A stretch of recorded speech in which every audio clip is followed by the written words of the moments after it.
नमस्कार, मैं हूं संजय शर्मा। आप देख रहे हैं 4 PM न्यूज नेटवर्क। संडे का दिन है। आप सबको राजीव नारायण शर्मा जी की भविष्यवाणियां ज्योतिष इस विषय पे सुनने का मन करता है। ये शो आपके लिए खास तैयार है। हर बार की तरह मैं कह दूं कि अगर आपका ज्योतिष में यकीन है तो आप ये प्रोग्राम देखिए। ज्योतिष में यकीन नहीं है तो मत देखिए। मेरा ज्योतिष में यकीन है। मेरे को जन्म पत्री देख के जिन जिन लोगों ने कहा है वो लगभग सब सही हुआ है। 2027 तक मेरे जीवन का बहुत अच्छा काल है। ये बात मुझसे 10 साल पहले की गई थी और मुझे लग रहा है कि जो काल बताया गया था वो चल रहा है। आप सब दर्शक जिस हिसाब से मुझे प्यार कर रहे हैं, वो मेरे को ये प्रेरित कर रहा है ये बताने के लिए कि वाक़ई में कोई चीज़ तो ऐसी होती होगी जन्म पत्री की जो लोग भविष्यवाणी पहले कर देते हैं। राजीव नारायण जी पेशे से इंजीनियर हैं, ज्योतिष शास्त्र में आ गए। कई सारी भविष्यवाणियाँ सही हुई हैं, कुछ गलत भी हुई हैं। लोग उनके बारे में जानना चाहते हैं, उनको सुनना चाहते हैं, पूरी दुनिया से सुनना चाहते हैं। आज उन्होंने बहुत जबरदस्त विश्लेषण किया है क्योंकि संजय जोशी नाम के एक प्राणी मोदी जी की ज़िंदगी में शनि की तरह आ गए हैं, राहु की तरह आ गए। आप सोचिए आपका कोई बहुत बड़ा दुश्मन रहा हो, संजय जोशी और मोदी के रिश्ते दुश्मनी से कम के नहीं है। संजय जोशी अध्यक्ष बने या ना बने लेकिन उनके अध्यक्ष के नाम की चर्चा चलने लगी। आपका सबसे बड़े दुश्मन पार्टी का अध्यक्ष बनने की चर्चा चलना आपको कितना कष्ट दे सकता है, कितनी पीड़ा दे सकता है। तरह-तरह की बातें चल रही हैं। संजय जोशी संगठन मंत्री बन सकते हैं, अध्यक्ष बन सकते हैं। उन्होंने विस्तार से राजीव जी ने इस शो में बातचीत की है कि संघ के और भाजपा के बीच रिश्ते अभी और कितने खतरनाक होने वाले हैं। उन्होंने इस शो में तारीख की भी घोषणा कर दी है कि इस तारीख को संघ बीजेपी पर, मौजूदा बीजेपी के नेतृत्व पर और हमला करेगा। इस बार उन्होंने ईडी, सीबीआई, इनकम टैक्स जैसी संस्थाओं की भी जन्मपत्री बताई है कि क्या होगा इन संस्थाओं का, किस तरह उनका भविष्य होगा। बहुत शानदार प्रोग्राम है ये, पूरा देखिएगा। और एक रिक्वेस्ट और है आपसे, 4 PM म्यूजिक पे हमारी पहल है। समाज में जो वंचित लोग हैं, गरीब लोग हैं, बहुत अच्छा गाते हैं, उन तक पहुँचाने की, उनको प्लेटफ़ॉर्म देने की। आपके अड़ोस-पड़ोस में भी अगर कोई ऐसा गरीब व्यक्ति रहता है जिसको प्लेटफ़ॉर्म नहीं मिल पा रहा तो 4 PM म्यूजिक हमारा चैनल है। उस पे एक फ़ॉर्म है, उसमें एक वीडियो अगर हो सके तो उस व्यक्ति का संपर्क नाम का और उसके पते का वीडियो भेज दीजिएगा। हमने गैरेज में गाड़ी धो रहे थे शाहनवाज़, उनको बम्बई में ले जाके उनका गाना गवाया। बहुत पसंद किया लोगों ने, हमने 4 PM म्यूज़िक पे उस गाने को डाला है। आपसे रिक्वेस्ट है कि 4 PM म्यूज़िक को भी सब्सक्राइब करिएगा। ये एक प्लेटफ़ॉर्म ऐसा है, जो देश के गरीब लोगों की एक बड़ी आवाज़ बनेगा। चलते हैं राजीव जी के पास इस अनुरोध से, चैनल को सब्सक्राइब और जॉइन ज़रूर कीजिएगा। सुनते हैं राजीव जी क्या कह रहे हैं इस बार के शो में। 4 PM न्यूज़ नेटवर्क में स्वागत है राजीव जी आपका। संडे के दिन बड़ा बेसब्री से इंतज़ार करते हैं लोग और गजब दीवानगी है आपकी। दिल्ली में हूँ 2 दिन से, जितने लोग मिलते हैं वो आपके बारे में ज़रूर बात करते हैं।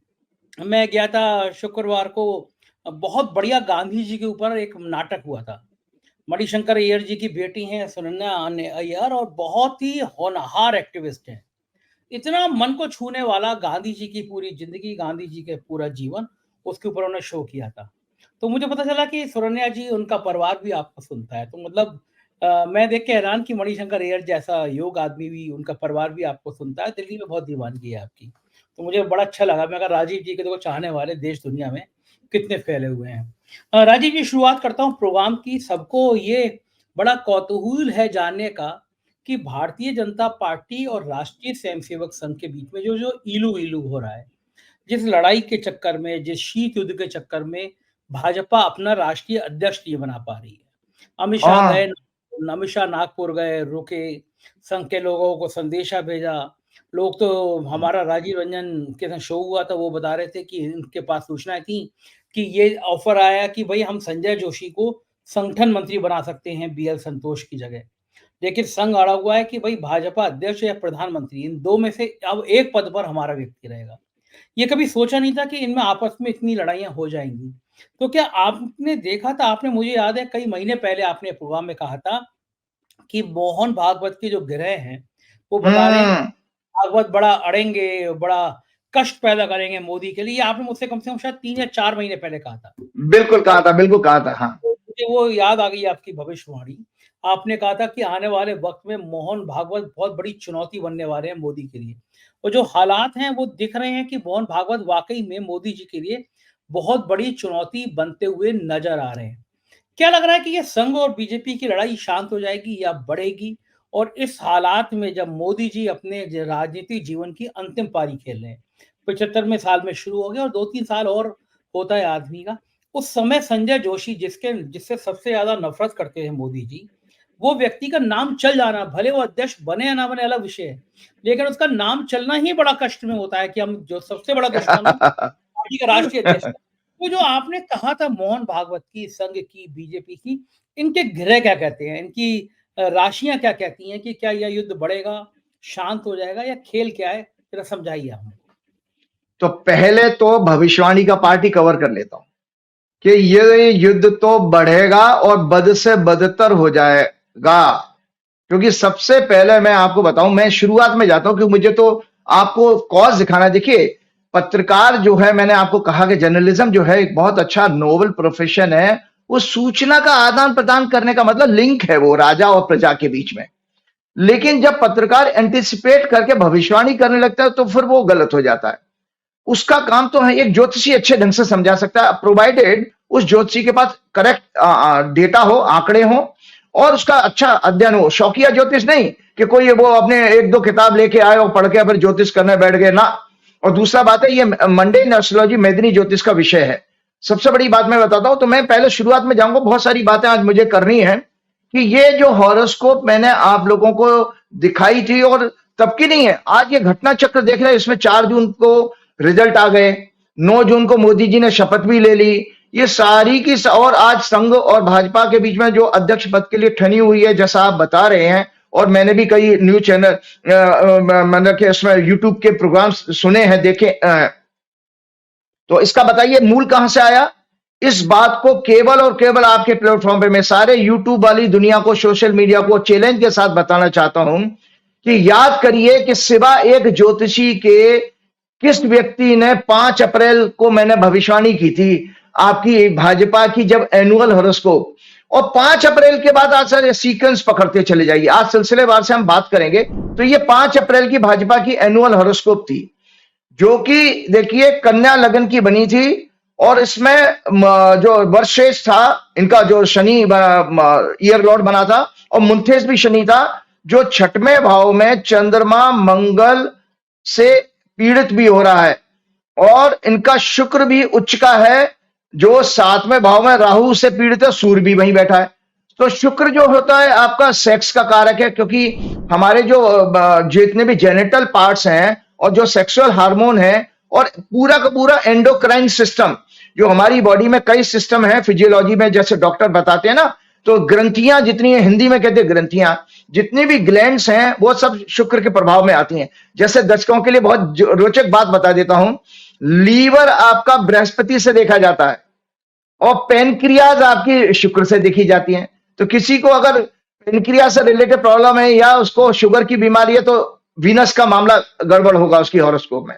और अगर किसी को फैटी लीवर और किसी तरह की प्रॉब्लम है वजन बढ़ने की, और थायराइड ग्लैंड, अच्छा 2 ग्लैंड, आपका लीवर भी एक पार्शियल ग्लैंड की तरह काम करता है, क्योंकि वो जूसेस रिलीज करता है, और एक थायराइड ग्लैंड है। थायराइड ग्लैंड और लीवर ये बृहस्पति से देखे जाते हैं। मतलब जबरदस्त साइंस है, पर हम बाद में बात करेंगे। तो इस हॉरोस्कोप में और लग्नेश अष्टम भाव में जो है क्या नाम है, बृहस्पति के साथ है। इस हॉरोस्कोप में संजय जी बहुत सारी स्टोरी कह दी है, जो बीजेपी के दर्शकों को पता है। कई सारे प्रोग्राम में मैं चर्चा कर चुका हूं। बीजेपी का 6 अप्रैल 1980 को बर्थ हुआ था हॉरोस्कोप, वो बकायदा दर्शकों की जानकारी के लिए बता देता हूं। जो लोग इसके फाउंडर मेंबर थे, उनमें से एक बहुत सीनियर वरिष्ठ जो है, जो साइंस के प्रोफेसर भी थे, बहुत लर्नड व्यक्ति थे, उनसे मेरी बातचीत हुई। तो मैंने उनसे हंस के एक दिन कहा था, मैंने कहा सर आपने कितनी खराब कुंडली बनवाई है ऐसी, आप तो बड़े ज्योतिष के भी जानकार हैं, तो आपने ये पार्टी बनाते समय ये ध्यान नहीं रखा? तो वो उन्होंने 2-3 नाम लिए, अटल जी के, वाजपेयी जी के और नानाजी देशमुख, 4-5 लोगों ने मिलकर के पार्टी बनाई थी। तो वो उनका कहना था, मुझे व्यक्तिगत रूप से बताया उन्होंने, उनका ये कहना था कि भाई हम संघ से अलग होकर के अपनी एक पहचान बनाना चाहते। तो आज संघ और भाजपा के झगड़े की आप शुरुआत की बात कर रहे हैं ना, तो मैं आज वो समय जन्म था कि ये संघ जनसंघ से बीजेपी बना करके और संघ से थोड़ा अपनी अलग सेपरेट पहचान बनाना चाह रहे थे। तो ये 6 अप्रैल 1980 को बनी थी कुंडली। तो ये कुंडली बहुत अच्छी नहीं है, लगातार हर प्रोग्राम में मैं चर्चा करता हूं, उसको दोबारा भी दिखाऊंगा। तो उन्होंने कहा था कि भाई हम क्या करते हैं, क्योंकि बाकी लोगों का प्रेशर तो किसी की चली नहीं, हमने जाके पार्टी रजिस्टर करा ली। तो इस कुंडली को जो मैंने दिखाया, तो हर साल जैसे हमारे को पता है, दर्शकों की जानकारी के लिए बता देता हूं कि जो आपका एनुअल हॉरोस्कोप है वो उस समय से शुरू होता है जब आपके जन्म के समय सूर्य की जो डिग्री है, सूर्य हमारा पूरा होल ईयर का 16 वर्ष कहते हैं ना हमारे यहाँ, तो सूर्य जो है 12 राशियों में एक राशि में एक महीना रहता है। 12 महीने, तो 12 महीने में पूरे ब्रह्मांड का चक्र काट लेगा। तो जब आप पैदा होते हो, हम आप पैदा हो, इस संस्था कोई पैदा हो, जब हमारे सूर्य की जो डिग्री है और ट्रांजिट में सूर्य की उतनी ही डिग्री अगर आ जाए उसी तो उस समय हमारा नया साल शुरू होता है। तो बीजेपी का इस साल का नया साल शुरू हुआ था 6 अप्रैल 2024 को शाम को 6:31 पर। और इस हॉरोस्कोप को मैंने बकायदा, आपका ये राइटअप है, ये आपके हर प्रोग्राम में आता है, और फिर दोबारा दिखाइएगा दर्शकों की, क्योंकि जो भी हम बात कर रहे हैं हमारे साथ प्रूफ है, ऑथेंटिक चीज बात है, क्योंकि हम सब आपका ऑन एयर कह चुके हैं। तो इसमें मैंने ये कहा था कि इस वर्ष पार्टी के बिखरने और टूटने का, सहयोगियों के साथ झगड़े का भी योग है। भ्रष्टाचार, भाजपा की प्रतिष्ठा निरंतर निम्न स्तर पर, लो लेवल पर चली जाएगी। अनैतिक कार्य, राजनीतिक पॉलिसीज एक्शन के कारण इनका ग्राफ नीचे जाएगा। ये सब कुछ हो रहा है। बाकी मैंने तो ये भी कह दिया था कि भाई इसमें तो गंभीर बीमारियों और जो है उसके द्वारा अशुभ समाचार नेताओं के लगातार आने का योग भी वो शुरू में आपने देखा ही था।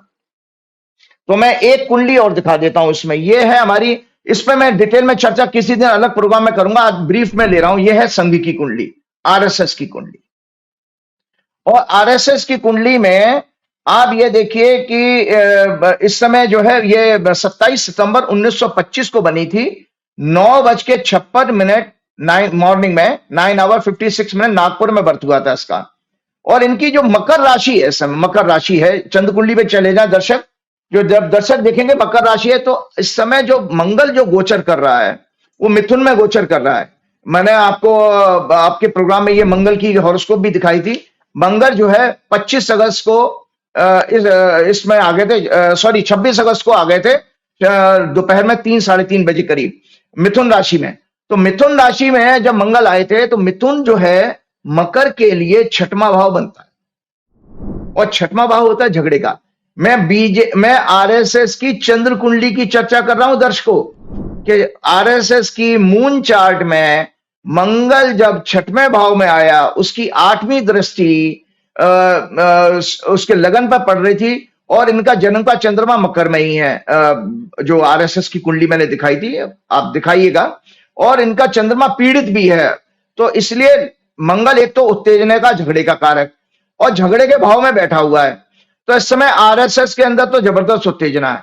आरएसएस का ऐसा व्यवहार आपने पिछले 10 साल में नहीं देखा होगा। इससे भी बदतर 20 अक्टूबर को होने वाला है कि आरएसएस दरअसल बीजेपी का गला घोंटने का काम करेगी, इस लीडरशिप का। ये मेरी दर्शक मेरी बात सुन ले, क्योंकि मंगल अभी तो मिथुन में है, 20 अक्टूबर को मकर राशि के सामने भाव में पहुंच जाएंगे, कर्क में, और नीच के होते हैं, तब भी वो लगन पे दृष्टि देंगे। तो लगातार आरएसएस की चंद्र कुंडली में मंगल की दृष्टि लगन पर जा रही है, अभी भी चल रही है, और 20 अक्टूबर के बाद 45 दिन भी चलेगी। तो आरएसएस किसी भी कीमत पर बीजेपी को अब सांस नहीं लेने देगा, और मोदी अमित शाह के लिए निरंतर ये बराबर कष्ट लेकर के आएगा। एक चीज मैं आज आपको फिर बताना चाहता हूं कि देखिए कि आपने देखा कि ये सब मौका देखो काल ने तैयार किया, हमने आपने नहीं किया। जनता ने उनको फ्रैक्चर्ड मैंडेट देके उनको त्रिशंकु लोकसभा बनाई, और आज बीजेपी में और मोदी और अमित शाह की पहले जैसी ताकत रही नहीं है। अब इसका लाभ जो है सभी लोग उठा रहे हैं। जांच एजेंसियां भी उठाएंगी, ब्यूरोक्रेसी भी उठाएगी, जुडिशरी भी उठा रही है, और आरएसएस भी इसको फायदा उसका उठा रहा है कि ये दिस इज द टाइम जहां पर हमको इनके ऊपर अंकुश लगाना चाहिए। तो ये काल की गणना है, काल चक्र ने ही घुमाया, किसी व्यक्ति विशेष की बात नहीं है। और जिन सज्जन का नाम आप ले रहे हैं जोशी जी का, तो वो मैं आपको बताऊं, बहुत सारे लोग आरएसएस के मेरे पास आते रहे हैं, मैं किसी का नाम नहीं लूंगा। तो आप बता देता हूं दर्शकों की जानकारी के लिए, एक किसी बड़े बीजेपी नेता से 2 दिन पहले मेरी बात हो रही थी, आपके इसी बात लोग तो अनुमान लगाते हैं, मैं तो सत्य बात बता रहा हूं।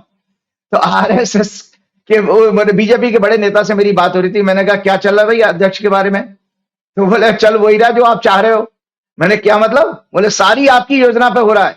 तो मैं आपको दर्शकों को बता देता हूं कि बहुत सारे बीजेपी के लोग मेरे संपर्क में पिछले सितंबर अक्टूबर से 1 साल से। अच्छा, और मैं ये लाइन क्या है कि आपकी योजना, मतलब आप भी नेता हैं क्या? आपकी योजना क्या नहीं, होती मैं है? नो योजना नहीं। देखिए ज्योतिषी तो एक जो है बेसिकली सलाहकार है, मार्गदर्शक है। मैं तो ग्रहों को देख करके बता चुका था कि नरेंद्र मोदी भाजपा के लिए कष्टकारी समय। 15 फरवरी से मैंने आपको बताया चंद्रमा में जब से बुध की दशा शुरू हुई है तब से निरंतर जो है मोदी जी के लिए कष्ट ही कष्ट आ रहे हैं, क्योंकि वो मति भ्रष्ट होने का योग है। तो आज भाजपा की कुंडली की बता देता हूं, ये भाजपा की जन्म कुंडली है। तो भाजपा की कुंडली में बता दे, दर्शकों को जानकारी के लिए बता देता हूं, 9वां घर जो होता है वो हमारी विचारधारा का होता है। जो आइडियोलॉजी होती है हमारी, वो 9वें घर से देखी जाती है। परंपरा, आइडियोलॉजी, नैतिकता, मॉरलिटी और आपका चेतना, कॉन्शियस, भाग्य स्थान भी यही है, गुरु का स्थान भी यही है। तो बीजेपी की कुंडली में, इस कुंडली में दर्शक देखें, नीच के मंगल की और नीच के मंगल की, नीच के जो है राहु की और बृहस्पति की, शनि की, सबकी दृष्टि 9वें भाव पर जा रही है। तो जो 15 फरवरी से जो दशा शुरू हुई है और ये 2027 तक जाएगी, क्योंकि इसके बाद बुध में के बाद केतु की दशा आएगी। ये सारी की सारी 9वें भाव से संबंध बना रही हैं, जिसमें झगड़ा आ रहा है। क्योंकि बीजेपी की मिथुन लगन की कुंडली है और मंगल जो है 6वें घर का लॉर्ड है। तो बीजेपी और आरएसएस में अब कोई सुलह होने की दूर दूर तक संभावना नहीं है। इस कुंडली के हिसाब से भी मैंने बता दिया आपको, दूर दूर तक कोई संभावना नहीं है। तो इसमें अमित शाह मोदी कुछ भी नहीं कर पाएंगे। अल्टीमेटली अमित शाह मोदी को इसमें सरेंडर करना पड़ेगा और एक कारण बनेगा बीजेपी में विघटन का, जिसका मैं अभी सिलसिलेवार बताता हूं। एक कुंडली की चर्चा और कर रहा हूं, तो मैंने बड़े मतलब टेक्निकली आपको बता दिया, समझे। 9वां घर होता है हमारा आइडियोलॉजी का, मतलब जिस विचारधारा को आप मानते थे। तो विचारधारा कौन थी? आरएसएस की। वो भाव पीड़ित है बीजेपी की कुंडली में शनि, मंगल से, राहु से। इसीलिए जो आपने देखा 15 फरवरी से बीज पड़ चुका था। और ये बात मैंने स्ट्रेटेजी के तौर पर बीजेपी के नेताओं को मैं पिछले 1 साल से बता रहा हूं कि मैं देख चुका था भाजपा का पतन आ रहा है। तो आप देखिए वो उसके बाद हंगाई, सीटें भी कम हो गई। अब ये लगातार झगड़े हो रहे हैं, गडकरी जी भी अपने कुछ कुछ बयान दे रहे हैं, मैंने भी अखबारों में पढ़ा है। तो ये सब काल चक्र हो रहा है। तो अब एक कुंडली और मैं चर्चा करता हूं, यह है मोदी जी की ओथ वाली कुंडली। मोदी जी ने जो अभी शपथ ली थी 9 जून को, इतवार के दिन, संडे के दिन 7:23 में शपथ ली थी। तो मैंने दर्शकों को बताया था इस कुंडली में 6, 8, 12 का लगन पर प्रभाव है। याद रखिए संजय जी, हमेशा मैं अपने आपके प्रोग्राम में कहता हूं कि ज्योतिष में 12 भाव हैं और 3 भाव कष्ट के गए गए, दुखों के, कष्ट के, धोखाधड़ी के, चोरी के, छापे पड़ने के, जेल जाने के, जितने भी, और बीमार पड़ने के, जितने भी मनुष्य के जीवन में कष्ट हो सकते हैं, वो सारे के सारे वैदिक ज्योतिष के अनुसार 6वें भाव से, 8वें भाव से और 12वें भाव से देखे जाते हैं। अब तीनों ग्रहों की उनकी दृष्टि मोदी जी के लगन पर है, जो मोदी जी ने जिस पर शपथ ली है। इसका अर्थ यह है कि मोदी जी का यह कार्यकाल बिल्कुल उसी तरह से होगा जैसे भीष्म पितामह हजारों तीरों से क्या नाम है विक्षिप्त हो चुके थे और सजसैया पे लेटे हुए। तो मोदी जी की हालत भीष्म पितामह जैसी होने वाली है कि जब अर्जुन ने उनको पूरे शरीर को भेद दिया था उनके बाणों से, तो मोदी जी की हालत भी भीष्म पितामह होने वाली है कि मोदी जी को अब सांस नहीं ले पाएंगे, क्योंकि मोदी जी ने जिस समय पे शपथ ली थी वो उसमें 6, 8, 12 का लगन में प्रभाव होने के कारण मोदी जी को निरंतर जो है इस तरह से इससे भी ज्यादा खराब समय देखना पड़ेगा, इससे भी ज्यादा खराब समय। एक और जानकारी के लिए बता देता हूं कि एक और मैं आप अखबार में देख रहा था कि अभी इन्होंने शायद मतलब जनता के टैक्स का पैसा, संजय जी, ये लोग जो है दर्शकों, आप ही के हमारे आपका टैक्स का पैसा, मैं जनता से बात करना चाह रहा हूं कि हमारे आपका टैक्स का पैसा, और ब्रांडिंग ही अपनी कर रहे हैं कि मोदी के 100 दिन, मोदी के 100 दिन। तो मैं आज सिलसिले बाद थोड़ा सा पॉइंट्स मैंने बनाए थे, मैं दर्शकों के साथ शेयर करना चाहता हूं। कुंडली तो मैंने चर्चा कर ही दी है। मोदी जी की इस कुंडली में जो मैंने 6, 8, 12 की चर्चा की कि निरंतर कष्ट ही नहीं, मानसिक कष्ट, ह्यूमिलेशन, लॉसेस, मतलब नाना प्रकार की जो मोदी जी ने 2002 से जो राजनीतिक यात्रा शुरू करी है, इतना समय खराब, इनके जीवन में कभी नहीं आएगा। दर्शक सोच लें, सुन लें मेरी बातों को, रिकॉर्ड है ये। इससे ज्यादा खराब समय नरेंद्र मोदी के जीवन में कभी नहीं आएगा और इसी में इनका लाइफ आगे की इसी पीरियड में कटने वाली है। तो देखिए, गवर्नमेंट का कई डिसीजंस पॉलिसीज में यू टर्न लेना, ये मोदी जी तो 100 साल को गया। मैं आपको सिलसिलेवार बता रहा हूं कि जो मैंने आपकी भविष्यवाणी की थी आप ही के प्रोग्राम में, जब ओथ की कुंडली की चर्चा की थी मोदी जी ओथ लेने के बाद में, तो उस समय मैंने कहा था ये कि इनके लिए ह्यूमिलेशन रहेगा इस सरकार में। तो वो सरकार, अब आप फैक्ट्स को चेक करिए ना, आप विज्ञापन पे मत जाइए, हमारा पैसा खर्च कर रहे हो आप। गवर्नमेंट का कई डिसीजन पॉलिसीज में यू टर्न लेना। 26 टेररिस्ट इंसिडेंट हुए हैं जेएंडके में, 21 से ज्यादा सैनिक शहीद हुए। किसी में भी मोदी जी किसी का दुख बांटने उसके सैनिक के शहीद के घर नहीं गए हैं। 104 केसेस सेक्स क्राइम के हुए हैं। हर दिन एवरीडे न्यूज़पेपर में सेक्स क्राइम के समाचार मिलते रहते हैं, जिसमें 157 विक्टिम इन्वॉल्व हैं। महंगाई, बेरोजगारी बहुत है। मोदी जी के 100 दिन सरकार के का मैं काट जो है ना, काउंटर काट कर रहा हूं, मैं काउंटर कर रहा हूं। स्टॉक मार्केट का स्कैम भी आया, आप जांच कराओ ना कराओ वो आपके हाथ में है। मोदी जी की चीन पर चुप्पी, लगातार सुप्रीम कोर्ट ने इनके जनता, मीडिया और पॉलिटिकल अपोनेंट्स को फर्जी केस में फंसाकर उन्हें बेल देते हुए इनकी एजेंसीज पर कठोर स्ट्रिक्चर पास किए हैं इन्हीं 100 दिन में। पहला, सीबीआई पिंजड़े में बंद तोता है, पॉलिटिकल केस में मैलाफाइड इंटेंशन है सीबीआई का। दूसरा, ईडी को लगातार फटकार पड़ रही है, लगातार सीक्वेंस में आप देखते जाइए। बुलडोजर पॉलिसी पर भी इनको लगातार फटकार पड़ी। कहा हुआ, सुप्रीम कोर्ट ने कहा demolition as punitive step against ethos of constitution and further said babus and government cannot act as judge and stayed the bulldozer action across the country till 1 अक्टूबर 2024। मतलब साफ साफ का ये योगी जी के लिए और उनके भाजपा के मुख्यमंत्रियों के लिए, एक वो हेमंत बिश्वा शर्मा, उनके लिए सबक है कि उन्होंने कहा कि तुम और तुम्हारे बाबू जज नहीं है, आप ऐसे किसी का मकान नहीं गिरा सकते, तो उसको स्टे भी कर दिया। और इसके अलावा सुप्रीम कोर्ट कॉलेजियम की रिकमेंडेशन को पूरा ना करने के लिए भी फटकार लगाई। Bombay high court strikes down centre's fact check unit describing it unconstitutional and as an infringement on the right to equality and freedom of speech. जो फेक न्यूज की उन्होंने जो जांच की, जो कमेटी बनाई थी, जो रूल बनाया था, उसको भी अनकॉन्स्टिट्यूशनल बॉम्बे हाईकोर्ट ने कहा। मैं इसलिए बता रहा हूं, मोदी जी के 100 दिन के ये ह्यूमिलेशन एक एक करके आ रहा है। उसके बाद फॉर्मर सीजेआई जस्टिस रमन्ना ने भी, आपको याद होगा, जस्टिस रमन्ना इनके सेडिशन लॉ को रोक के चले गए थे, जो देशद्रोह के कानून के एक सेक्शन को स्टे कर गए थे, जिसकी वजह से आप देखिए जस्टिस रमन्ना के कार्यकाल खत्म होने के बाद देशद्रोह के कानून नहीं किसी पर लागू हो पा रहे हैं। गडकरी का लगातार हमला। गडकरी जी कहते हैं मुझे पीएम बनाने का ऑफर था, पता नहीं अगली सरकार हमारी होगी कि नहीं होगी। एक फंक्शन में उन्होंने जो बहुत बड़ी बात कही है, नितिन गडकरी जी ने बहुत बड़ी बात कही है, नरेंद्र मोदी, अमित शाह में जरा सा भी शर्म है तो उनको इस्तीफा देना चाहिए कि उनके 2014 से कार्यकाल जो शुरू हुआ, संजय जी, इससे ज्यादा बड़ा अटैक आज तक कभी किसी उनकी पार्टी में नहीं हुआ, कभी नहीं हुआ। देखिए, शब्दों का जीवन जो है, ये जो पॉलिटिकल जो पब्लिक लाइफ है, शब्दों का खेल है सारा का सारा, और इसी से आपका परसेप्शन बनता बिगड़ता है।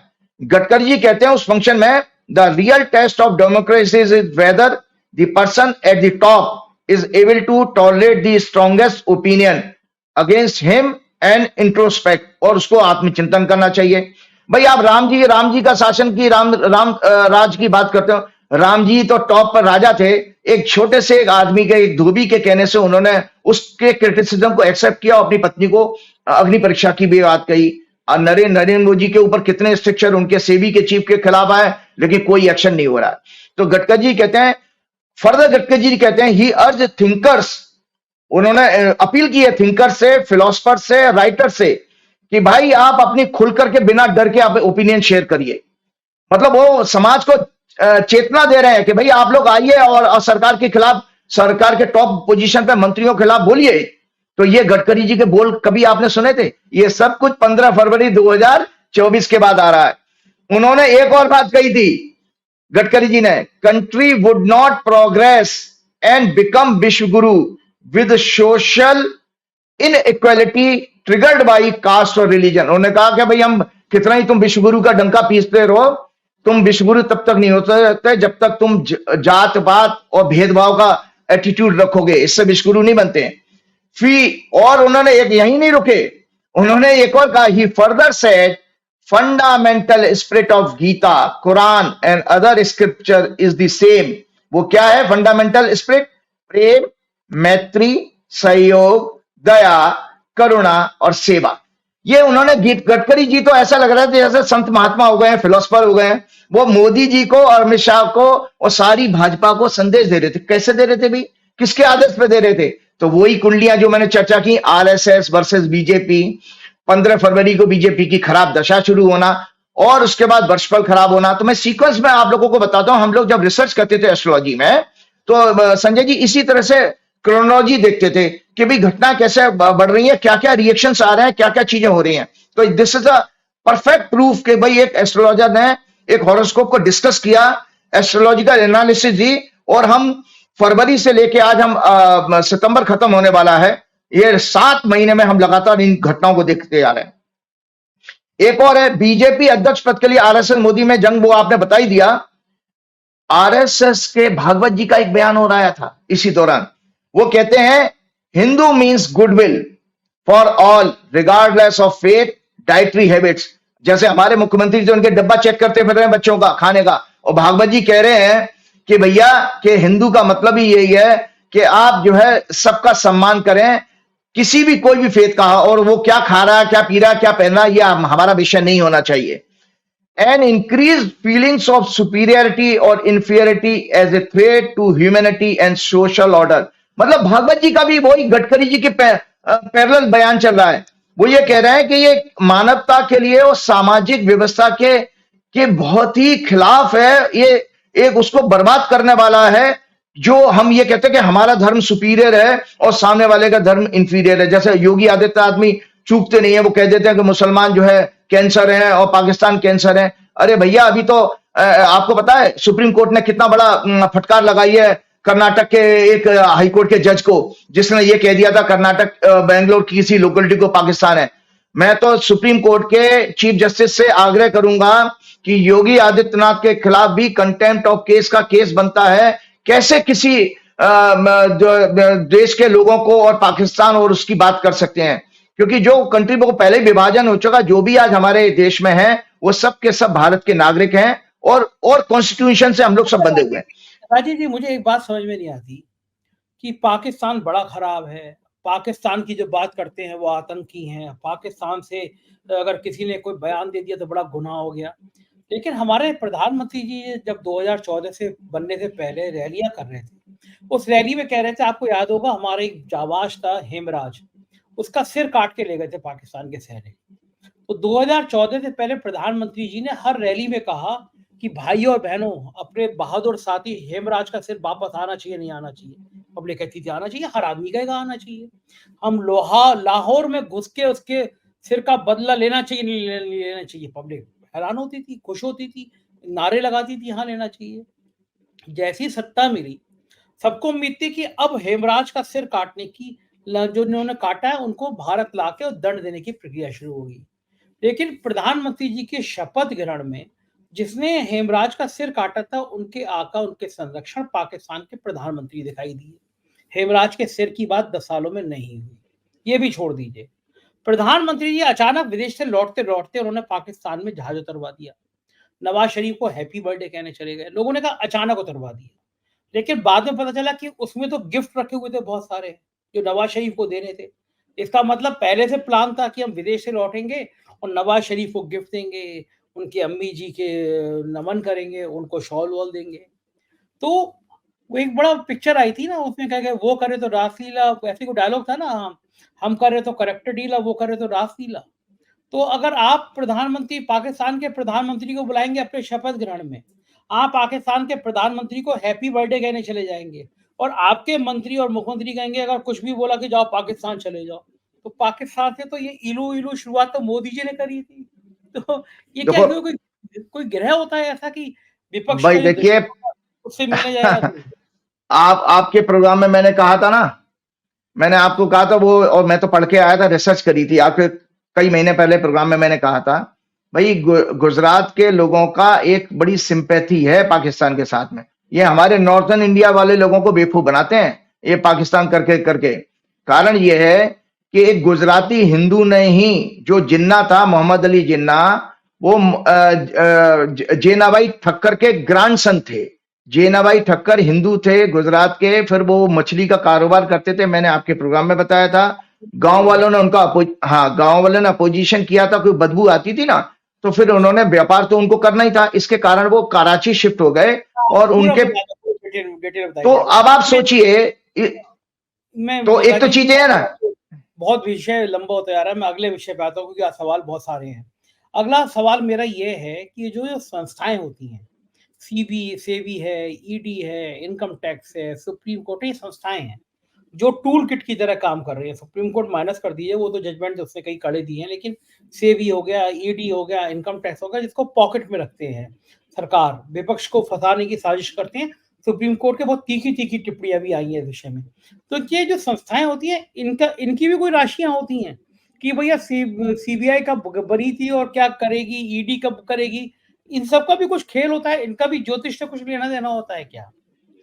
बिल्कुल ठीक है। देखिए आपने बहुत अच्छा मेरा काम आसान कर दिया। हम लोग जब अपने इंस्टीट्यूट में, जब मैं एस्ट्रोलॉजी कर रहा था और कई साल मैंने रिसर्च किया था, तो हम लोग इसी तरह से इंस्टीट्यूशन की भी हॉरोस्कोप मानते थे। जब इंस्टीट्यूशन फॉर्म होता है तो वो भी एक पूरी एक इंडिविजुअल की तरह से काम करता है, क्योंकि उसमें कई सारे लोग काम करने वाले होते हैं, तो उसका वे जीवन में भी अच्छे बुरे दिन आएंगे ही आएंगे, जैसे कि एक इंडिविजुअल के जीवन में आते हैं। तो मैं सबसे पहले आज आप दर्शकों को बहुत अच्छी जानकारी के लिए क्या, ये एनफोर्समेंट डायरेक्टरेट की हॉरोस्कोप है। आपने अभी ईडी की बात की और इसी तरह की हॉरोस्कोप है ये। इसी तरह की आपको पता है, मैंने आपके प्रोग्राम में सुप्रीम कोर्ट की फॉर्मेशन की भी कुंडली चर्चा करी है, लास्ट टू लास्ट प्रोग्राम में ही करी थी सुप्रीम कोर्ट की, और मैंने इलेक्शन कमीशन की फॉर्मेशन की क्योंकि इसलिए बताते कि देखिए ज्योतिष जो है काल का विषय है।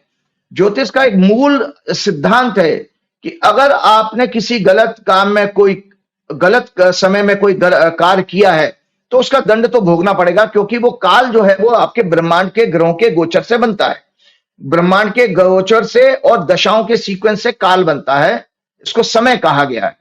तो ये जो ईडी की हॉरोस्कोप है, ईडी 1 मई 1956 को बनी थी, मंगलवार का दिन था, और रात्रि का हमारे भारत में गजट नोटिफिकेशन 00 आवर पर शुरू हो जाता है अगला दिन। और ये दिल्ली का बर्थ है, धनु लगन की कुंडली है। इनके दूसरे घर में मंगल, 5वें घर में सूर्य उच्च का, 6वें घर में इनके बुध केतु के साथ में, 7वें भाव में शुक्र है, और इनके 8वें भाव में बृहस्पति उच्च का है, और शनि इनके 12वें भाव में वक्री भी है, राहु के साथ पीड़ित है। तो आप ये दर्शक ये देख लें, मैंने इसमें साफ साफ लिखा है कि ये संस्था जो है ना, अपनी इसकी कॉन्फ्लिक्टिंग रेपुटेशन रहेगी, इमेज भी इसकी खराब रहेगी। क्यों? क्योंकि इसमें 7वें भाव का और 6वें भाव का एक्सचेंज है।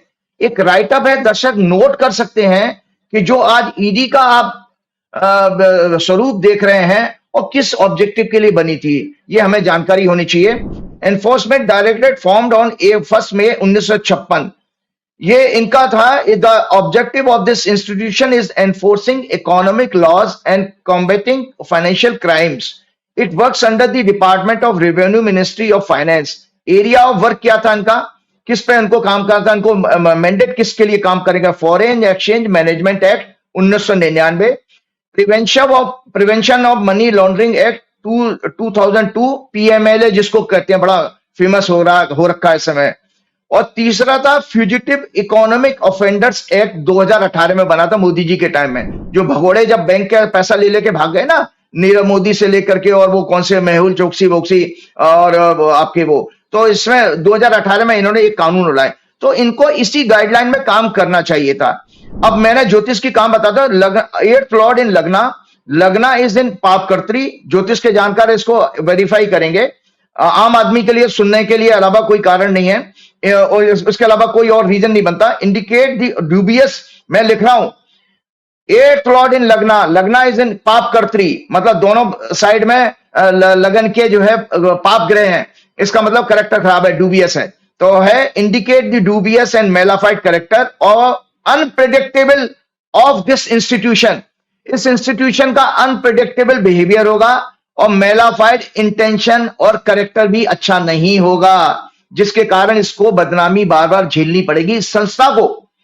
फिर their working and reputation lord seventh lord और 10th lord Budh is heavily afflicted in छठवें घर में 6th हाउस में विद राहु केतु और शनि, इसलिए इनकी कन्वेक्शन रेट बहुत पुअर है। आपको पता है कि पीछे इस बात पर चर्चा हुई कि इनकी कन्वेक्शन रेट मात्र 5% है या कितने परसेंट है।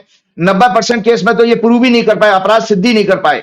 तो आपकी सफलता इंस्टीट्यूशन की ये देखती है कि भाई अगर आप किसी को पकड़ते हो तो आपने उसको उसके ऊपर अपराध कितना सिद्ध कर पाए, केवल महज जेल में डालने से कब बात नहीं बनती है। तो इनका बहुत पुअर है, बहुत कम है इनका, पीछे के आंकड़ों 5-10% का ही है जैसे मैंने पीछे सुना, और ज्यादातर राजनीतिक है, इसलिए इनकी कन्वेक्शन रेट बहुत पुअर है। और इस एजेंसी की रेपुटेशन भी हमेशा रेपुटेशन पर हमेशा प्रश्न चिन्ह लगा रहेगा, हमेशा लगा रहेगा, ये जब तक इस संस्था रहेगी। आज की बात नहीं कर रहे हैं कि मोदी जी का कार्यकाल है, ये कांग्रेस के कार्यकाल में भी इस संस्था को ऐसी प्रॉब्लम आएगी। जैसे सीबीआई, सुप्रीम कोर्ट ने सीबीआई को पिंजड़े में बंद तोता कहा था, प्रश्न चिन्ह लगा दिया, इसी तरह इनके ऊपर भी है। इनका 2nd लॉर्ड और 3rd लॉर्ड शनि है। दूसरा घर होता है हमारा फाइनेंस का और 3rd होता है हमारा एक्शन का, मेंटल इंक्लिनेशन का, एफर्ट्स करने का, जो आपकी मानसिक टेंडेंसी होती है, सोच होती है, वो तीसरे घर से देखी जाती है। तो इसमें 2nd Lord 3rd Lord Shani 12वें घर में विदेश और ह्यूमिलेशन के घर में पीड़ित है।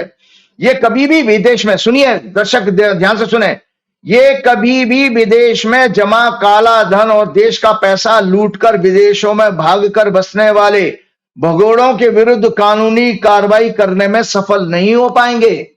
दर्शक दोबारा सुने, क्योंकि कुंडली में 3rd लॉर्ड और 2nd लॉर्ड 12वें घर में पीड़ित हो गया। 12वां घर ह्यूमिलेशन का, लॉस का होता है। दोबारा सुनिए, धीरे धीरे बोल रहा हूं, ये कभी भी विदेश में जमा काला धन और देश का पैसा लूटकर विदेशों में भागकर बसने वाले भगोड़ों के विरुद्ध कानूनी कार्रवाई करने में सफल नहीं होंगे। मतलब पीएमएलए एक्ट टोटली फ्रॉड साबित होगा, टोटली फेल्ड साबित होगा, जो लगातार इसीलिए जमानत हुई है ना, तो जजों ने उस पर टिप्पणी उठाई है। फ्यूजिटिव इकोनॉमिक ऑफेंडर्स, भगोड़े किसको कहते हैं? फ्यूजिटिव इकोनॉमिक ऑफेंडर, और इनको मैंडेट ये बनाई संस्था उसके लिए थी, उनको पकड़ने के लिए 2018 में लाए थे।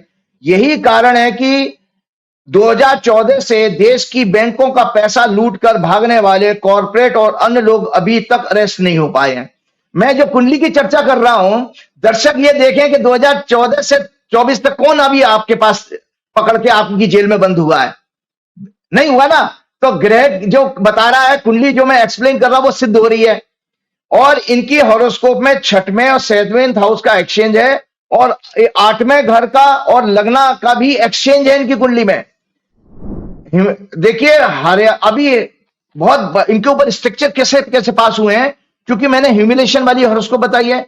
मेलाफाइड कैरेक्टर है इंस्टीट्यूशन का, संस्था का, किसके दबाव में काम करके वो हमारा विषय नहीं है, कोई भी सरकार आ जाए।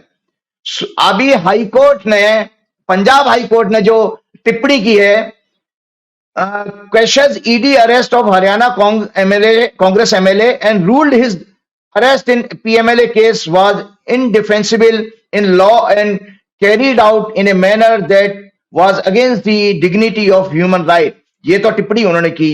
उसके बाद ये एजेंसी देश से काला धन विदेश में जमा होने को कभी नहीं रोक पाएगी, ना तो ला पाएगी ना रोक पाएगी, क्योंकि इनका 2nd लॉर्ड 3rd लॉर्ड इनके 12वें घर में फेलियर, लॉस और ह्यूमिलेशन। 12वां घर फेलियर का, लॉस का, ह्यूमिलेशन का होता है। देखिए अगर तीसरे घर का लॉर्ड 12वें घर में चला जाए, मेरी आपकी कुंडली में भी, दर्शकों ज्योतिष सिखा रहा हूं मैं आज आपको, तो आप सोचिए जो प्रयास करो वो गड्ढे में जाएगा।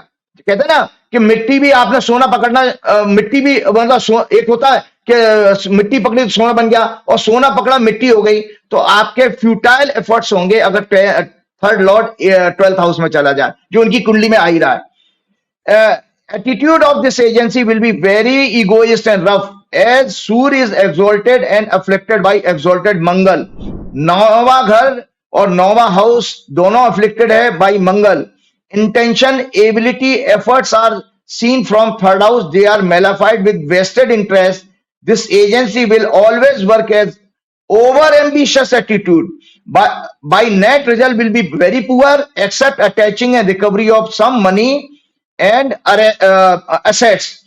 इनके लिए आगे आने वाला समय बहुत खराब है। मैं आप इस एजेंसी के भविष्य बता दे रहा हूं। आज फरवरी 2021 से इनकी शनि की दशा शुरू हो गई। शनि इन जिस कुंडली को दर्शकों मैंने आपके साथ चर्चा की है, शनि इनका बेहद पीड़ित है 12वें घर में। तो ये और 19 साल की दशा है। 21 से 19 जोड़ दीजिए, 2040 तक इस संस्था के लिए खराब हुआ है। मतलब अभी ये कोई मैं वीडियो प्रोग्राम सुना है कि क्या ईडी के दफ्तर को बंद कर देना चाहिए, तो ज्योतिष ये संकेत दे रही है कि ईडी के दफ्तर पर ताला लगा देना चाहिए, क्योंकि 2040 तक ये अच्छा परफॉर्म नहीं कर पाएंगे। लगातार इनके ऊपर इनकी कोर्ट के जरिए खूब खिंचाई होने वाली है। इनके अफसरों के ऊपर स्ट्रक्चर पास होंगे और कानूनी कार्रवाई के भी संकेत हैं। इनके अफसर जो है भ्रष्टाचार में पकड़े जाएंगे, ये भी ग्रहों का योग बता रहा हूं मैं।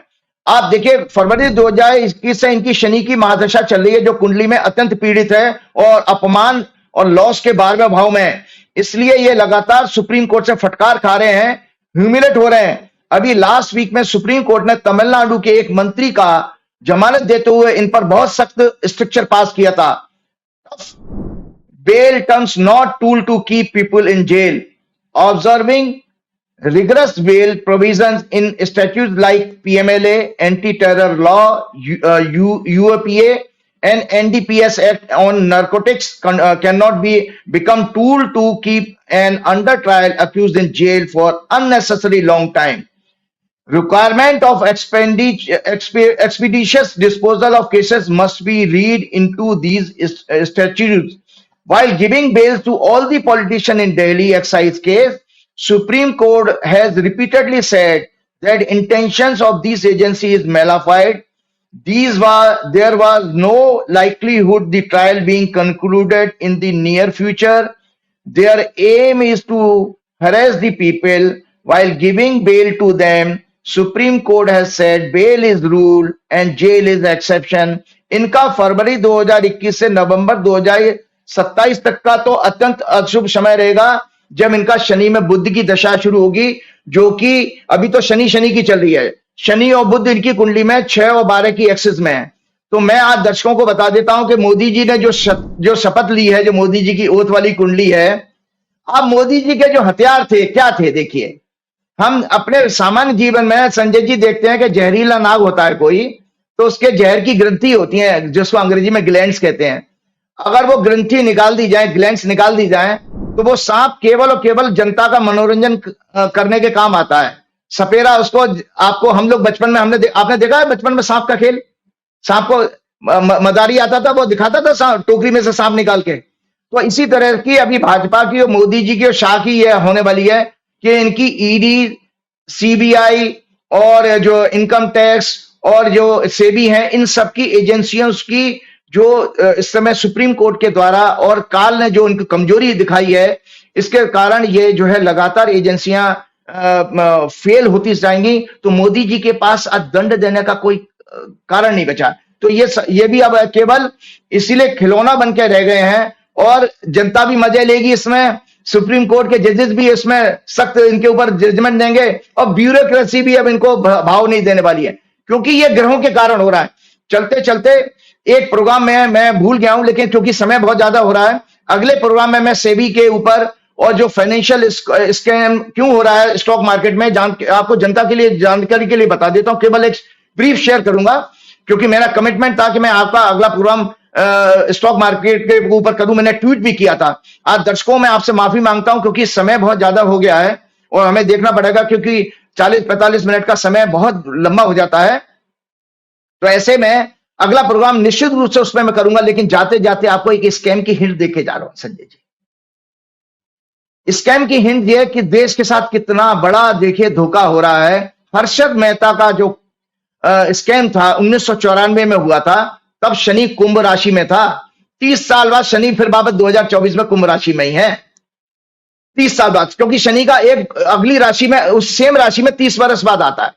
तो उस समय जो स्कैम था स्टॉक मार्केट का मात्र 5,000 करोड़ का था। दर्शकों आपकी जानकारी के लिए बता देता हूं, इस समय देखिए जो स्टॉक मार्केट में जो घपला हो रहा है वो लगभग 1,80,000 करोड़ का है। इसमें एक लगभग जो है 1,80,000 करोड़ का जो है पैसा स्वाह हो चुका है इस समय। जो 14,000 जो आप 14 करोड़ जो आपके रिटेल इन्वेस्टर है, क्यों हुआ है डिटेल में हम पर बाद में बताएंगे कि इस समय जो F&O में फ्यूचर एंड ऑप्शन जो होता है, जो स्पेकुलेटिव होता है, उसमें आम जनता ने अपनी सेविंग अकाउंट से पैसा निकाल के एफडी तुड़वा तुड़वा करके पैसे लगाए और वो जो है उसमें वो गायब हो गया। आज वो रिपोर्ट चिंता जो है आरबीआई से लेके सरकार और फाइनेंस मिनिस्ट्री ने भी जताई है कि 93% आम निवेशक ने पैसा गवाया है। 93% आम निवेशक ने पैसा गवाया। वो कितना टोटल अमाउंट है? 1,80,000 करोड़। किसकी जेब में गया? 5,000 करोड़ का हर्षद मेहता का स्कैम था। आज आपके सामने 1,80,000 करोड़ का आपका 1,80,000 करोड़ का स्कैम आपकी नाक के नीचे हो रहा है और आप शांत बैठे हो। भैया आपका सारा बैंकों का सेविंग का पैसा F&O में लग गया, मतलब स्टॉक मार्केट में लग गया। और वो पैसा किसके पास गया? ये चंद कॉर्पोरेट के पास गया है। कॉर्पोरेट हाउसेज और उनके बड़े ब्रोकर शेयर को मैनिपुलेट करते हैं। आपको बता देता हूं दर्शकों की जानकारी के लिए कि मेरे पास तो मैं चूंकि सन 90 से इन्वेस्ट करता रहा हूं स्टॉक मार्केट में, तो आपको संजय जी बता, मुझे पूरी एबीसीडी पता है इसकी वर्किंग की। 2008 में सबसे बड़ा एक फॉल आया था अमेरिका में जो स्टॉक मार्केट का। बहुत सारे 70, 75, 80% तक शेयर अभी भी 2008 के भाव पर नहीं पहुंचे हैं, जबकि इंडेक्स आपने 85,000 पर पहुंचा दिया। जैसे उदाहरण के तौर पर दर्शक चेक कर सकते हैं, आरबीएल बैंक बंबई का बैंक है, इसका भाव 550, 500 रुपए होता था, आज 208 रुपए पे है, जबकि आपका इंडेक्स जो 85,000 करोड़ 85,000 पर पहुंच गया। तो भैया ये शेयर क्यों चढ़ा? बैंक है आपकी। तो ये इसलिए मैं बता रहा हूं कि ये 10 चुनिंदा शेयरों में पैसा लगता है, वो इंडेक्स मूवर है क्योंकि उनका वेटेज ज्यादा होता है। इंडेक्स कैसे मूव करता है? जिस कंपनी का वेटेज शेयर ज्यादा होंगे तो उसमें कोई भी हरकत होगी तो इंडेक्स को ऊपर नीचे ले जाएगी।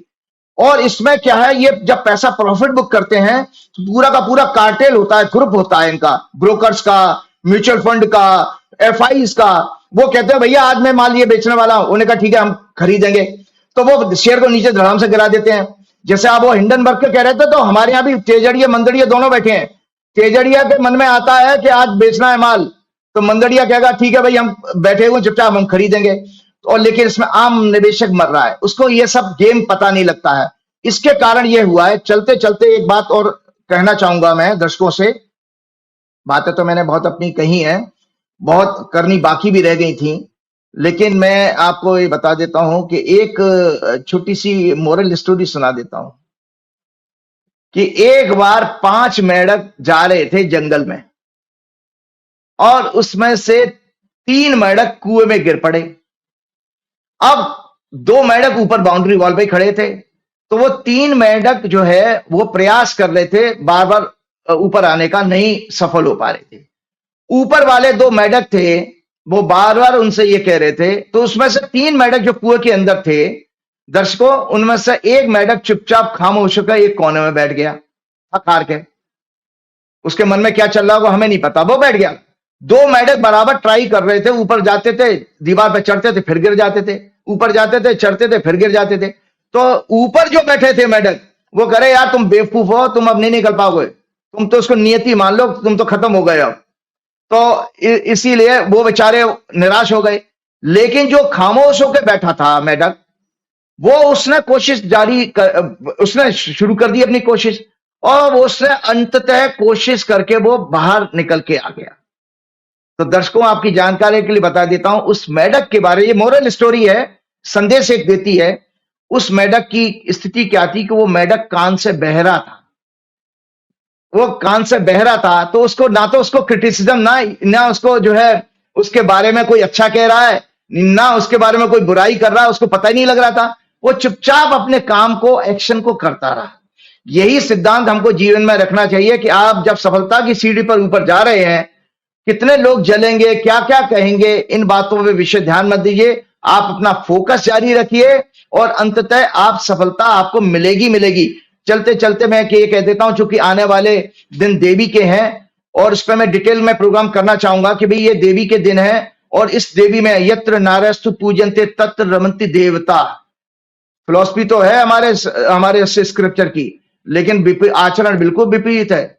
इसलिए विपरीत है कि अभी अभी एक कांग्रेस पार्टी ने प्रेस कॉन्फ्रेंस की थी। मैं तो लगातार आपके प्रोग्राम में बता रहा हूं, मैंने भाजपा की वर्षफल दिखाई, भाजपा की जन्म कुंडली भी आपके साथ चर्चा करी है, और उसमें कहा था कि इनकी कुंडली, इनके सरकार में रहते हुए कभी भी सेक्स क्राइम कम नहीं हो सकता, क्योंकि उनमें शुक्र इनके सभी कुंडलियों में पीड़ित है। और तो और आरएसएस की कुंडली में भी पीड़ित है। कभी डिटेल में बता दें, शुक्र शनि इनके 12वें घर में भोग का कारक होता है शुक्र। तो उस प्रेस कॉन्फ्रेंस के साथ ही मैं इनपुट बता देता हूं। उसमें उन्होंने बताया, कांग्रेस के प्रेस कॉन्फ्रेंस में, हीनियस क्राइम की बात मैं कह ही रहा हूं कि एक स्कूल के प्रिंसिपल ने घर में एक 6 साल की बच्ची के घर वो गया है और उसने लिफ्ट दी कि स्कूल तक छोड़ दूंगा, उसके साथ रेप किया। रेप करके जब वो बच्ची ने विरोध किया, वो 6 साल की बच्ची, और उसको मार दिया। मार करके फिर क्लासरूम के पीछे डेड बॉडी रखी, वो डिटेल अलग है। तो वो स्कूल का प्रिंसिपल जो है वो आरएसएस की ड्रेस में, उन्होंने बकायदा फोटो रिलीज की थी कि वो आरएसएस की नेकर पहने हुए था, मतलब वो आरएसएस की आइडियोलॉजी का, बीजेपी की आइडियोलॉजी का था। इसी तरह से दूसरा उन्होंने बताया था कि भरूच में 10 महीने की बच्ची के साथ, मतलब कहां जा रहा है हमारा समाज कि 10 महीने की बच्ची, हम गोद में लेने वाली बच्ची होती है, उसके साथ दुराचार, वो भरूच में, वो भी गुजरात में। तीसरी उन्होंने एक और बात बताई थी कि एक नेता ने बीजेपी के एक लेडी को फोन करके पूछा घर में कौन है, उन्होंने कहा मैं अकेली हूं, पति कहां है तुम्हारे। जब सब पता कर लिया कि कोई नहीं है घर में, वो आया और उसके साथ रेप किया और उसको धमकी दी कि तुम ना अगर कहोगे तो मैं तुम्हें बर्बाद कर दूंगा। सो ये सब कुछ भाजपा शासित राज्यों में क्या हो रहा है, मैं आपको बताता हूं। चूंकि आपको अगर अभी भी नहीं समझ है, मैंने आपके संजय जी आपके चैनल पर 1 साल से जो प्रोग्राम कर रहा हूं, मेरा कोई स्वार्थ नहीं है, ना मुझे कोई पैसे की अभिलाषा है। मैं केवल और केवल मेरा काम था कि परमात्मा ने, हनुमान जी ने मुझे ये जो ज्ञान 20 वर्ष 24 वर्ष में मुझे मिला, 20 वर्ष में, पूरा 20 वर्ष हो गए 2004 से 24 तक, ये केवल जनता में चेतना जागृत करने के लिए, इसके अलावा मेरी कोई अपेक्षा नहीं है। तो मैं आपको जानकारी के लिए बता देता हूं कि अगर आप इन लोगों को माफ कर दोगे तो आपकी पीढ़ियां कभी माफ नहीं करेंगी। माताएं बहनें ये ऐसे गंदे लोग हैं संजय जी कि घर में बैठाएंगे तो आपकी बहन बेटियों को देखने लगेंगे। खतरनाक लोग हैं, क्योंकि देखिए भाई स्त्री का इनको पता ही नहीं है, क्योंकि आरएसएस में शादी करते नहीं है। मोदी जी शादी से, नवरात्रि कब से शुरू हो रहे हैं राजीव जी? 3 अक्टूबर से शुरू हैं नवरात्रि। तो मैं जरूर से उसके बाद में डिटेल में बताऊंगा, मेरे पास बहुत कुछ बताने का, क्योंकि धार्मिक चीजें उसमें मुझे विषय, आज समय ज्यादा हो गया। चलते चलते मैं एक आप लोगों से प्रार्थना करना चाहता हूं संजय जी, आपकी जानकारी के लिए, कृपया करके आपको एक जानकारी बता देता हूं। जब नारियों की बात करते हैं, राजा दशरथ और जनक में जब संवाद हुआ है, वाल्मीकि रामायण है ये सब, देखिए इसमें, तो उसमें राजा जनक दशरथ ने उनके प्रणाम किया है, उनसे कहा है, जो राजा दशरथ ने जनक को कहा कि आप देवता हैं, मैं याचक हूं, मैं तो भिखारी हूं, मैं बेटी लेके जा रहा हूं। हमेशा याद रखिए मैंने आपके प्रोग्राम में क्या कहा था कि देवता शब्द उसके लिए इस्तेमाल किया जाए जो देता है। तो जो पुत्रियों के पिता हैं वो वास्तव में इस संसार में देवता होते हैं, क्योंकि वो समाज को अपनी बेटी देके जा रहे हैं, और वो बेटियां ही समाज को बनाती हैं, परिवार को बनाती हैं, कुनबे को बनाती हैं, देश को बनाती हैं। तो मैं आप लोगों से एक छोटी सी एक प्रार्थना करने जा रहा हूं कि कृपया करके संजय जी आप भी अपने स्टाफ को बोलिएगा कि 30 तारीख के बाद मेरा कॉन्टैक्ट नंबर अभी नहीं देना है किसी को, क्योंकि मेरी 2 बेटियां हैं और बड़ी बेटी की मेरी नवंबर में 17 नवंबर की शादी है। तो मैं अकेला हूं और मुझे सारे चीजें देखनी है, मैनेज करनी है, तो मेरे पास थोड़े दिन बचे हैं, तो उनमें मैं व्यस्त रहूंगा। मैं अगली कंसल्टेशन 30 नवंबर के बाद ही लूंगा। और हंसते हुए भाई उस नन्ही परी को 4 PM परिवार की और 4 PM परिवार के सब दर्शकों की तरफ से कि उस बच्ची का जीवन हमेशा खुशहाल रहे, वो योग पिता की योग संतान है, हमेशा दाम्पत्य जीवन खुश रहे। और दर्शक मेरे समझदार हैं, वो नवंबर के बाद ही आपके संपर्क करेंगे, 30 नवंबर के बाद। और मैं आपको बता रहा कि देखो व्यस्तता संजय जी इतनी हो गई है, क्योंकि मैं लोगों को कॉल आते हैं, दुनिया भर से कॉल आ रहे हैं, और मैं उनको चाहता भी हूं कि मैं उनके जो भी समस्या है उनको मार्गदर्शन कर पाऊं। आप एक फैमिली आई थी संजय जी अभी 3-4 दिन पहले, वो लाजपत नगर से मेरे घर आए, और बाई चांस मुझे पता नहीं था कि मैंने उनको टाइम दे रखा है, और मेरी वाइफ ने कहा घर में आटा खत्म हो गया है, और मैं आटा ले जाने के लायक नहीं था, मुझे परेशान, मैंने बिल्कुल बैग लेकर के मैं गेट तक गया हूं, तो पता लगा सिक्योरिटी गार्ड ने फोन किया कि कोई फैमिली मिलने आए। तो मैंने उनके हंस के कहा था भैया मैं आटा भी नहीं खरीद पाया हूं। तो वो कहने लगी कि आप ब्लिंकिट से जो ऑनलाइन कंपनियां होते, मैंने कहा भाई मैं बाजार का आटा नहीं खाता, मैं चक्की से लेके आता हूं, मुझे बहुत मजा आता है सब्जी मंडी जाना, चीजों को खरीदना एंजॉय करता हूं। चलते चलते श्री गुरु चरण सरोज रज निज मन मुकुर सुधार, वर्णव रघुवर बिमल जसु जो दायक फलचार, बुद्धिहीन तनु जान के सुमरो पवन कुमार, बल बुद्धि विद्या देव मोह हरऊ कलेश विकार। कितनी सुंदर प्रार्थना। विकार का मतलब मैंने बार बार कहा है, यही काम क्रोध लोभ मोह ईर्ष्या, ये विकार है, मानसिक मनोरोग कहे गए। विकार का मतलब मेंटल डिस्टर्बेंस। और कलेश का मतलब है जो आपके बेसिकली डाइवर्ट करते हैं आपके अटेंशन को, अज्ञानता, जो बेसिकली आप पर अज्ञानता, राग द्वेष भय, फियर मत आने दीजिए, डरो मत। जो राहुल गांधी कहते हैं ना, डरो मत, तो बस डरो, डरिए मत। बहुत शुक्रिया राजीव धन्यवाद। जी। तो ये थे राजीव नारायण शर्मा जी, और ये बता रहे थे विस्तार से कि संघ और भाजपा की रणनीति क्या है, कैसे रिश्ते रहेंगे, कितना विरोध होगा। यकीन है आपको ये बातचीत पसंद आई होगी, जरूर अवगत कराइएगा कैसा लगा ये प्रोग्राम। शुक्रिया, थैंक यू।